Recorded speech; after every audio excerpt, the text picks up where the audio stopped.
In this guide, I'm going to show you how to get the Ghost Sprite in Fortnite. This is Aiden from JustBoz, and before we get into this guide, make sure to like the video and subscribe to the channel with all notifications on. It really does help with the channel, and it lets us know that you want more content like this, so we greatly appreciate it. If at any point throughout this guide you did have any questions, just ask them down in the comment section below, and we can help you out further. I'm going to be doing my best to reply to every single comment down there.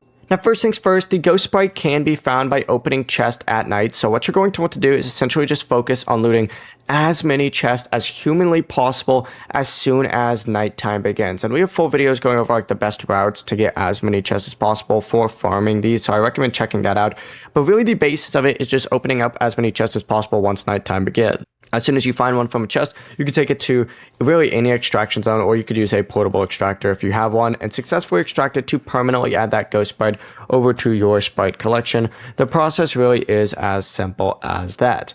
From here, of course, you could summon it in future matches using Sprite Dust, but whenever equipped, the Ghost Sprite can temporarily cloak you whenever you reload a weapon, which is kind of convenient. Before you do leave, make sure to like the video and subscribe to the channel with all notifications on. It really does help with the channel, and it lets us know that you want more content like this. We'd greatly appreciate it. And if at any point throughout this guide you did have any questions, just ask them down in the comment section below, and we can help you out further. I'm going to be doing my best to reply to every single comment down there. Peace.